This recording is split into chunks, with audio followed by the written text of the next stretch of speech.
there's just so much happening in Bitcoin right now, and things are moving so fast that it's hard to keep up with everything. So this list is basically a combination between concepts, technology, platforms, different things. And I'm going to start with number 10, go down to number 1, the top 10 coolest things in Bitcoin right now. So number 10, and this is kind of a wild one, and it has to do with Lightning, but somebody out there they have a chicken coop, and they've hooked it up to the Lightning network. And every time somebody sends sats to that Lightning address, it feeds the chickens. So number 10 is basically micropayments, and it has a whole reach of things that it's going to impact in the world. But feeding chickens with sats is my number 10 there.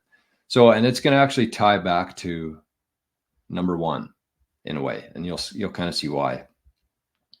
So number 9 is the vending machines. And as Crypto Heathen and as who was it here? And Letha. So we got arcade bars, we got poker machines. Think about your traditional vending machine and how clunky they are. They work pretty good with coins, but everybody stopped carrying coins. So now you have to use the debit card or a credit card, and that's costing the owners of these ATMs money because there's fees on all of that, right? Significant fees for using that software infrastructure, and just general fees every time somebody purchases a drink or plays a game on arcade. We just couldn't do this before. But with Lightning now, we have the ability to implement this into vending machines. So in real life and also AI. So there's vending machines now for AI. Think of like a vending machine. You're looking at a vending machine and you have all these options of what you want the AI to do.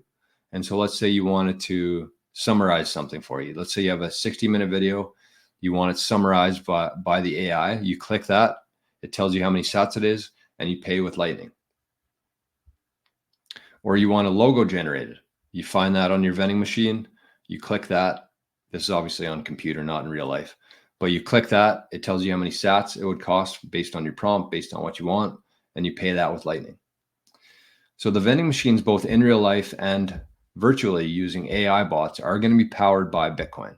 And if you think about the implications of that with the AI world, if everybody's going to be using AI and the best ones are accepting Bitcoin as payment, that's just another reason why your sats are way more valuable than you think they are right now. So that's number 9, is the vending machines and how easily things are going to be implemented with Lightning. Let's go to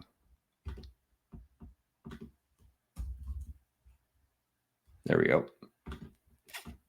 So number 8 here is the art. The art in Bitcoin right now.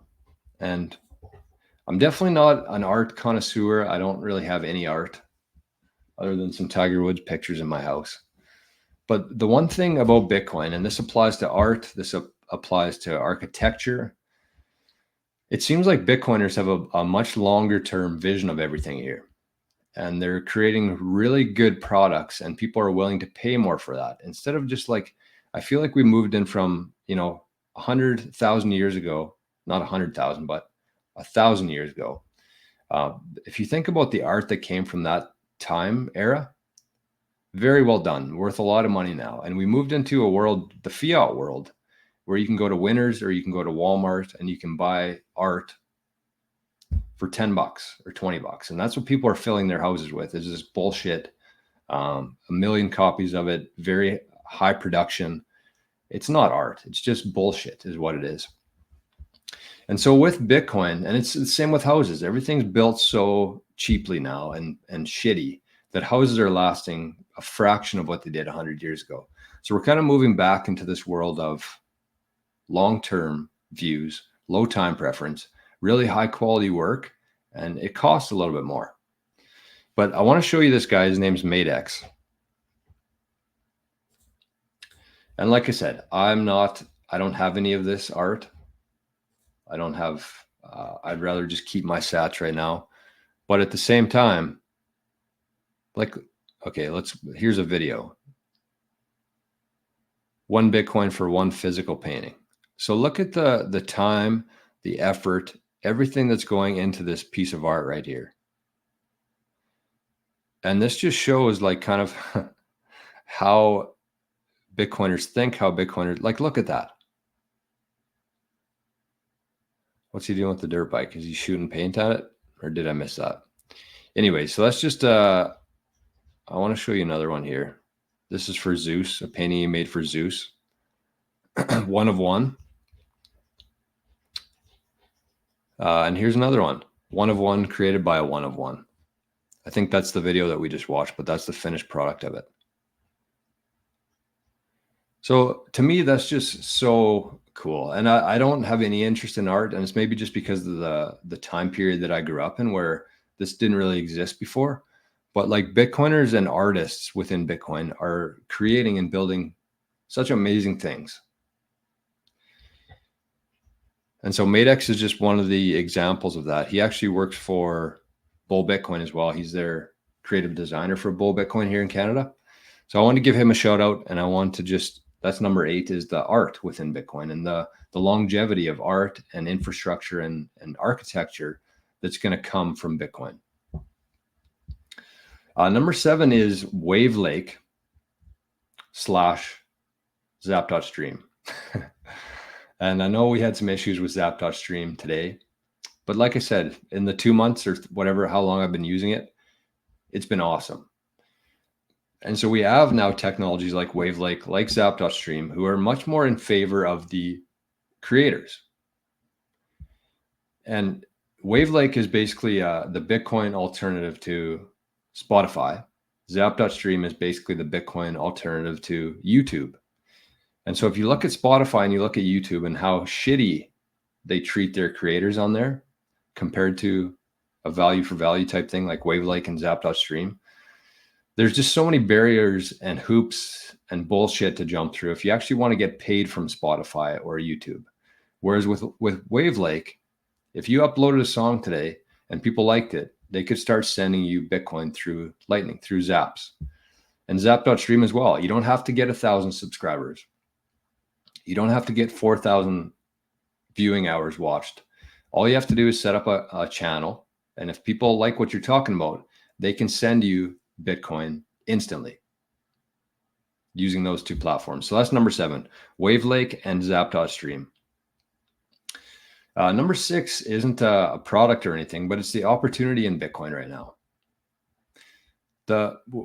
We've talked about it several times already today on the show, but the opportunity in Bitcoin right now is endless. And if you're somebody out there who's willing to put in some time and energy into building something in Bitcoin, the rewards you're going to see from that after 2, 5, 10 years, if you're starting right now, is going to be incredible. And I think that people really put too much emphasis on daily, weekly, even annually. But if you think about 4 years at a time, if you think back 4 years ago, where you were 4 years ago and how much things have changed since then, if you take a really long time horizon on this and you acknowledge how much opportunity there is in Bitcoin right now, and you start taking that seriously, in, like I said, 2, 5, 10 years from now, it's going to pay significant dividends. Because Bitcoin right now is a very small and niche industry. There's about 1% of people who actually own Bitcoin. And as we move from a niche industry into the mainstream, everybody associated with that, whether you own Bitcoin, whether you're earning Bitcoin, whether you have a business in Bitcoin, everybody is going to ride that wave together. Every time somebody downloads a wallet, every time somebody spins up a new YouTube channel or a Zap.stream channel, it's increasing the value of Bitcoin. And that's not going to stop. And so you want to get in on this as early as you can. Think of it like the gold rush. And, you know, I've heard a lot of really good analogies to the gold rush. And think about the people who made money in the gold rush. It was the people selling the shovels. And Bitcoin Ben talks about this all the time. But that's kind of how I like to think about this is, you know, if you're not the one mining the gold or mining the Bitcoin, be the one that's making the shovels to dig the gold. Right? So that's the opportunity. Number 6. Number 5 is the agility of Bitcoin. And a perfect example of this is last week we were very depressed on the show. There was the Samurai wallet. The guys from there got arrested. They shut down the wallet. That was a mixing service that basically makes your Bitcoin no longer attached to you. So they got arrested. It was shut down. There's a bunch of panic within the Bitcoin world. Everybody was depressed. And then this week already, there's been progression there, I guess you'd say. And somebody has already created a way to do the exact same service, the mixing service, but without a centralized point there. So Samurai was the centralized point there, but somebody has already built a similar system without the centralized party there. And I forget what it's called. I'm going to bring it up quickly if you have some time. I didn't have time to check it out this morning in depth, but what's it called? I think it's called MBOSS.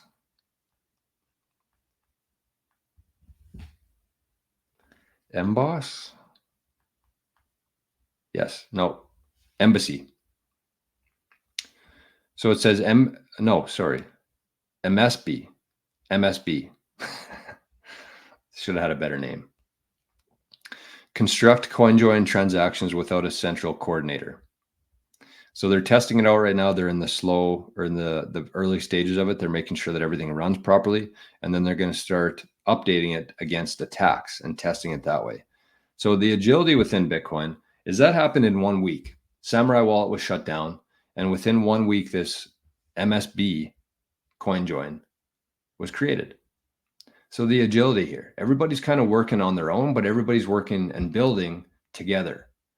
And if you think about it, if you compare that to our legacy, the world that we're used to living in there, if you want to make any sort of changes in the company, in government, you have to jump through 1,000 hoops. You have to approve it from this person, this board, the shareholders. You have to go through months of trying it out and testing it. You have to create a whole branch within your company to focus on that. With Bitcoin, like I said, everybody's working alone, but everybody's working together. So it's a very agile system.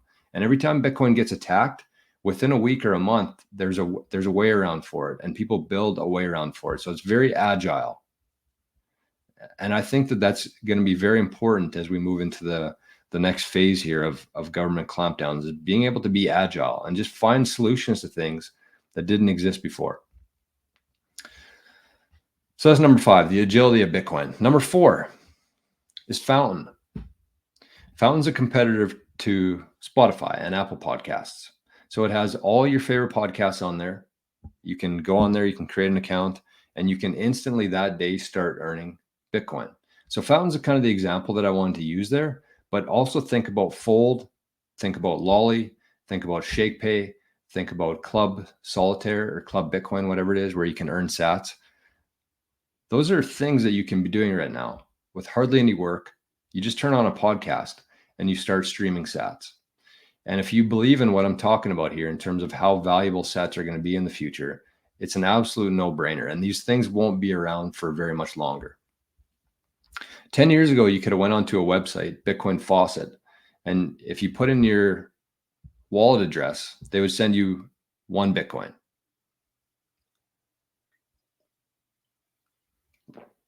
That was 10 years ago.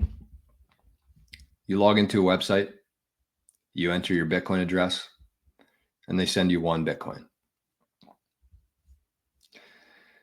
And if you think about where we're going now, if you think that that trend is going to change or slow down, it's going to ramp up. And so think about today, if you're earning 100 sats on Fountain today, just by listening to a podcast, we're going to look back in 10 years from now in the same disbelief that I just shared with the Bitcoin Faucet there above Fountain. So I do believe that people should be rewarded for listening to these things. Your data, your attention has value, and Fountain has recognized that. So they're sending out micropayments in the form of sats just for listening to podcasts. So make sure that if you haven't yet, I highly encourage you. I'm going to put this in my little actionable items here, but check out the Fountain app and get going on that while you still can. Okay, I missed a few comments here. Lightning goats. This must be the same thing as the feeding chickens with sats, lightning goats.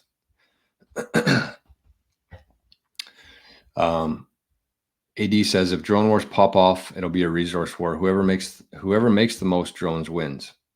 Yes, broken window theory on steroids. It would just be a disaster, and nobody wants that. I mean, The show wasn't supposed to be this long today because I'm doing a golf show after, but if you think about, I like the broken window theory there and kind of the long-term view of that, it would just get to a point where everybody would just be dead, right? If every country has drones and whoever makes the most drones and sends them out there and they just destroy everybody and everything, what's the point of everything then? Because even if you think that the controllers of the world, the central bankers, whoever is in control of the money, controls the world. And so if they have the ability to print money, to make drones, to fight each other, to kill people, unless they move planets, what were they going to have left here for them? They rely on the peons, the serfs, the plebs like us to do their bidding, right? And so I've one of my main theories here is that whole thing is going to flip on its head slowly. So we're going to move from that centralized system of people controlling the money, controlling the world. That whole system is going to flip on its head with Bitcoin. And it's going to happen over a long period, but it is going to happen. Daniel says, what was number 6? That was opportunity. So far we've had feeding chickens with sats, vending in real life and AI, the artists and the long-term view, infrastructure, architecture. 7 was Wavelake and Zap.stream. 6, opportunity. 5, agility. 4, free sats like Fountain and other apps. And number 3 is the community. And I wish I would have saved more time for these last 3 because they are the most important. But the Bitcoin community is absolutely second to none. And this ties in, maybe I'll do 2 and 3 together. 2 and 3 are community and Nostr.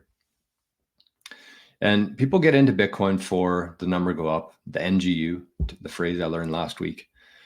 But they stay for the community and they stay for the technology. But the community itself is, like I said, everybody's working together on things.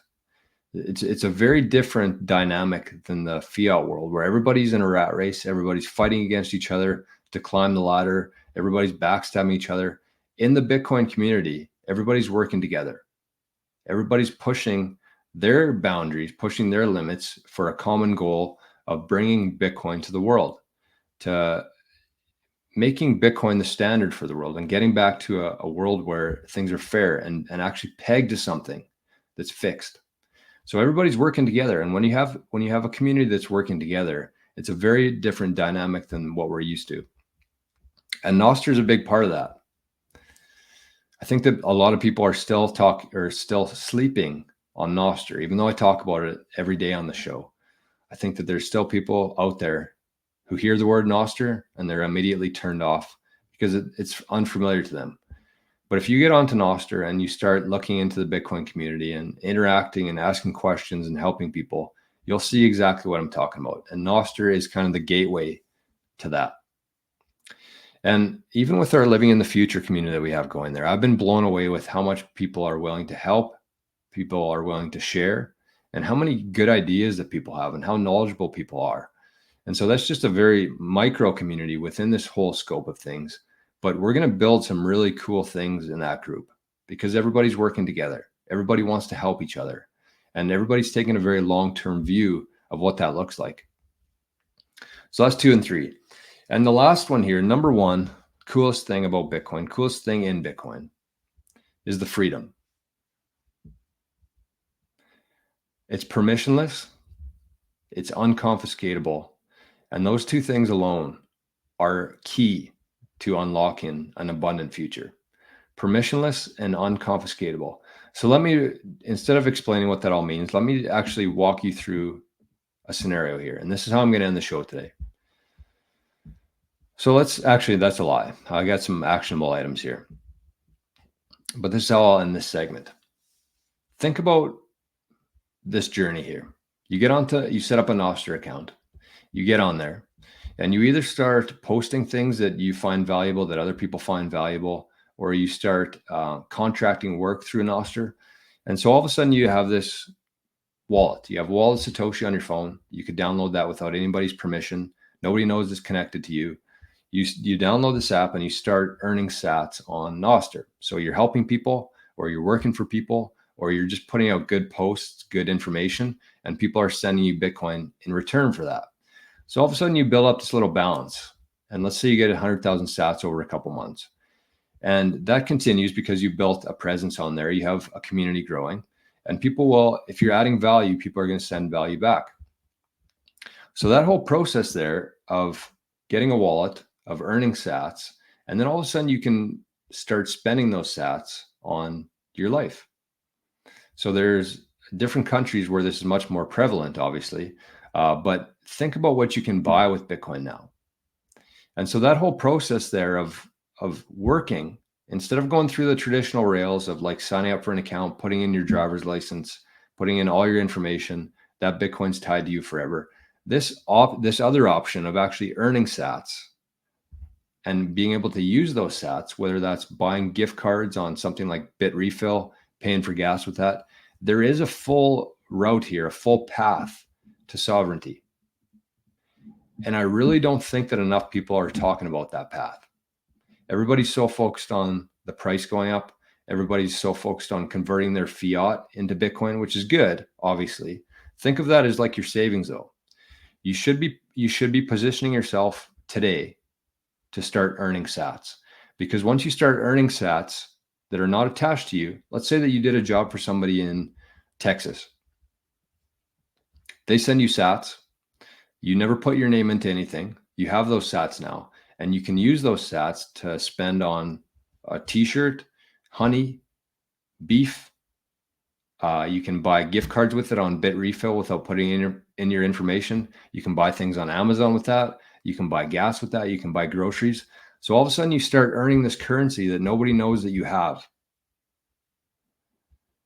And the implications of that alone, I think, are extremely powerful, because we're not going to fight the government. We're not going to go to war with our government. We need to find a sly and roundabout way to go around that system.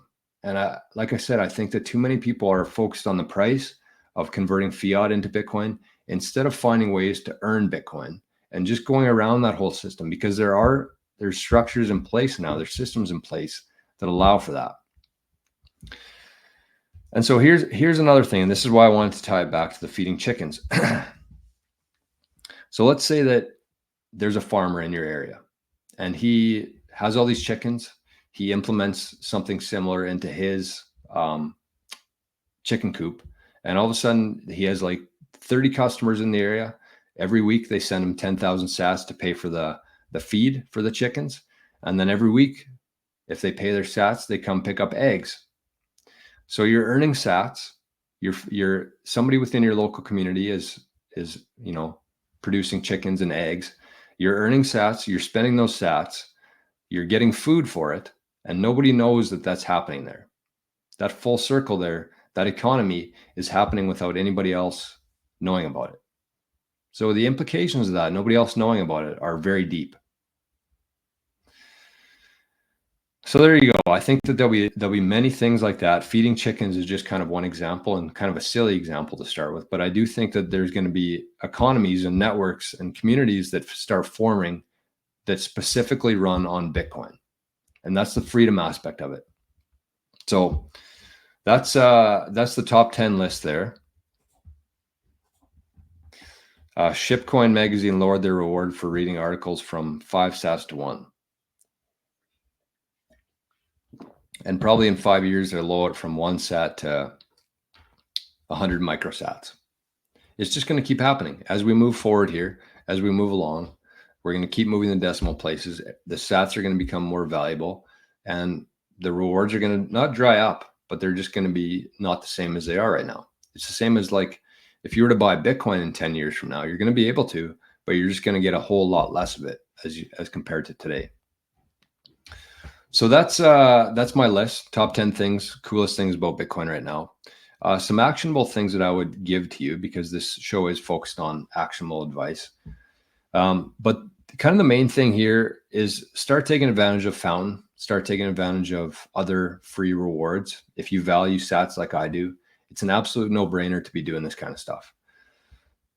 So that's the first one. That's the easiest one. The second one is Nostr. And Nostr kind of ties in with all of these things here in a way. But I really want you to, if you haven't yet, make this your priority for May. Get onto Nostr, set up an account. All you have to do is, it says sign up. It provides you with a public and a private key pair. and just get on there and start interacting with people. You can look at my followers list and you can just start following people on there. Very easy way to start. And it's different than the traditional social media platforms because there's no algorithms. So what you're going to have to do is actually follow people, start interacting with people, and kind of find people on your own. But don't just sign up. Really make this a priority. Cut out Twitter, cut out Instagram, cut out TikTok for the month, and just focus on Nostr. And don't get too far ahead of yourself. Don't get impatient. Everything takes time, including Nostr. But the best time to start was a year ago. The second best time to start is today. So get yourself an account. You can find my Alvio says nickname. There's not, I mean, you can use Primal to find nicknames on there. It's Jor. But if you want to just copy and paste my public key, it's in the description below here. So there you go. Get onto Nostr, find me on there. You can check out my followers or the people, people I'm following, and just start following a bunch of people on there. Start interacting, do it a couple times a day for a month, and just see what happens. Because Nostr is basically the new version of the internet, the decentralized internet, and it's going to have an impact on all of these things. The freedom, the community, apps like Fountain, the opportunity, Wave Lake's on there, Zap Streams connected to Nostr, Matex is on there, the artist, vending machines. It's how you find everything.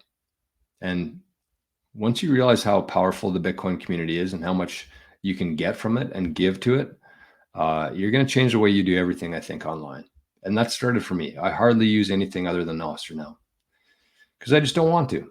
Why would I spend my time on, toxic places instead of happy places?